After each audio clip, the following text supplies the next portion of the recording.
welcome to our exploration. Today we're looking at Lesson 360.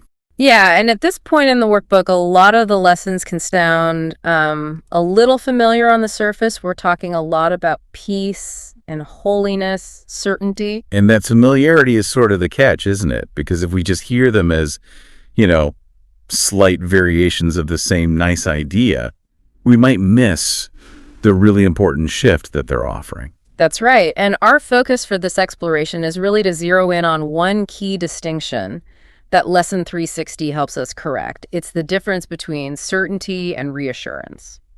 Okay, certainty and reassurance. And those are two very, very different ways the mind relates to peace. It seems like getting that difference is what makes the lesson really work. It is. We're so glad you're here with us for this. And as always, if anything we discuss brings up reflections or questions for you, feel free to email us at acim@theworldharmonyproject.org. Great. So let's start then just by reading Lesson 360. Okay. Peace be to me, the Holy Son of God. Peace to my brother who is one with me. Let all the world be blessed with peace through us. Father, it is your peace that I would give, receiving it of you. I am your son, forever just as you created me, for the great rays remain forever still and undisturbed within me. I would reach to them in silence and in certainty, for nowhere else can certainty be found. Peace be to me, and peace to all the world. In holiness were we created, and in holiness do we remain. Your Son is like to you in perfect sinlessness. And with this thought, we gladly say, Amen. That opening line, peace be to me, the Holy Son of God, it has such a beautiful, almost ceremonial sound to it. It does. It sounds like a blessing or maybe something you'd wish for a friend, like saying, have a peaceful day. Right. And when we talk like that in our day-to-day lives, we're always kind of projecting peace into the future. It's aspirational. We're hoping for a good outcome. Yeah, which means peace stays conditional. It depends on how things go. And that is the exact reframing the lesson gives us. This isn't a blessing in that sense. It's not treating peace as something that needs to arrive later. It's a statement. A statement. It's saying peace is true right now, whatever seems to be happening. And when we can really take that in, it sets the stage for understanding why we spend so much energy seeking reassurance instead of just accepting certainty. The mind's default setting seems to be seeking reassurance. And that quiet little monitoring process is what keeps peace conditional. Reassurance always depends on what happens next. If the mind is looking for it, it's basically holding the door open for peace to be taken away by the next event or the next thought. It's like repeatedly checking to see if you locked the car door, even though you know you did. It's an action that's driven by doubt. That is a perfect analogy for it. Certainty, on the other hand, just doesn't involve any waiting or checking. It closes the question. It isn't looking for evidence. If we treat peace as a goal we're hoping to achieve, the mind has to go looking for signs. But if we accept it as a certainty, there's no waiting around to see how things turn out. It's already done. And that's the practice. That shift from a conditional hope to a settled certainty. When we're certain, we just stop collecting data. So if the problem is that reassurance traps us in this loop of checking our experience, the solution the lesson offers is to reach for peace in silence and in certainty. So what does silence mean here? It's easy to misunderstand. It's not about trying to force your mind to be quiet like we sometimes try to do in meditation. It's not about stopping all your thoughts. It's the absence of assessment. The moment you check, am I peaceful now, or am I doing this lesson right, you've just kept the whole question open for debate. But if that whole evaluating part of the mind is just turned off, certainty can stand on its own. It doesn't need any proof. When we stop assessing, we stop creating the space for doubt to creep back in. Right. Nothing's left to argue about internally, and that's where the quiet comes from. It's just the end of the internal argument. And this certainty is grounded in what we are and not in what we do, right?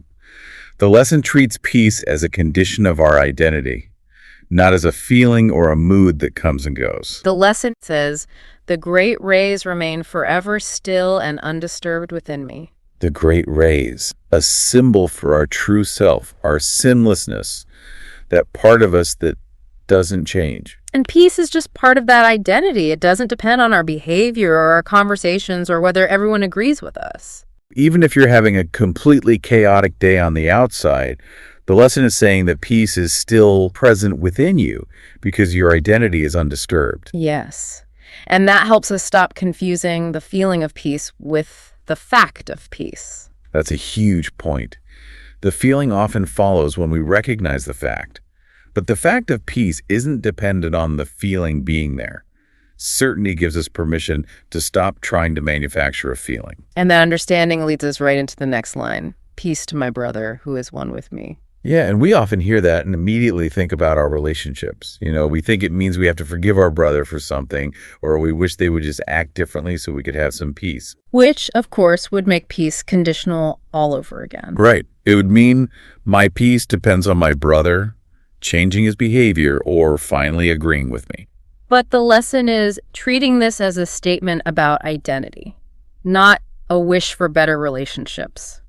Peace is true for my brother because of who he is, one with me, not because of anything he says or does. It's a statement of fact that is completely independent of his response or his state of mind or anything he appears to be doing. Yes. And once we get that shared identity, that inherent peace, then we can understand the next line. Let all the world be blessed with peace through us. Which, again, kind of sounds like we're being told to go out and do something, to work for peace, to make it happen. But there's no instruction to make it happen. There's no effort here. We don't send peace as if it comes from us. Extension isn't an action we take, because if we think we're the source of the peace, then we immediately take on this responsibility and the possibility of failure. And it throws us right back into seeking reassurance. Am I extending it correctly? The lesson takes authorship away from us.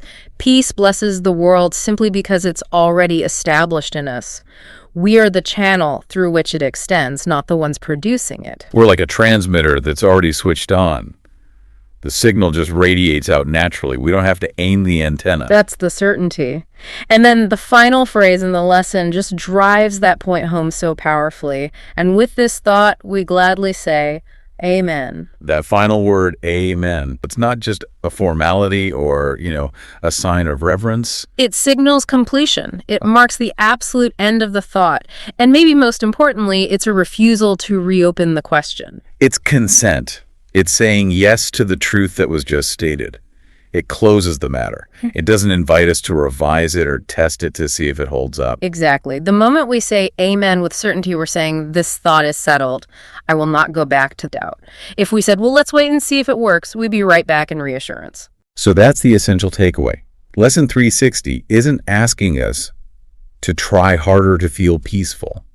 It's definitely not asking us to go find proof that peace is present. It's taking peace out of the category of a wish and putting it firmly in the category of certainty, grounding it in what we are, not in what happens to us. And by ending with that final resolute amen, the lesson just closes the case entirely. It doesn't invite us to keep checking our experience against some standard. It shifts the whole foundation of peace from effort to being. And that peace, because it's established in certainty, simply can't be compromised by the world. It's a fact that exists before any experience even begins. That is such a freeing thought to practice as we finish the workbook. Thank you so much for staying with us through this exploration. And if you'd like to share how this distinction between certainty and reassurance shows up for you, we always love hearing your thoughts. You can reach us at ACIM@theworldharmonyproject.org. We hope this gives you something powerful to consider. We'll talk to you next time.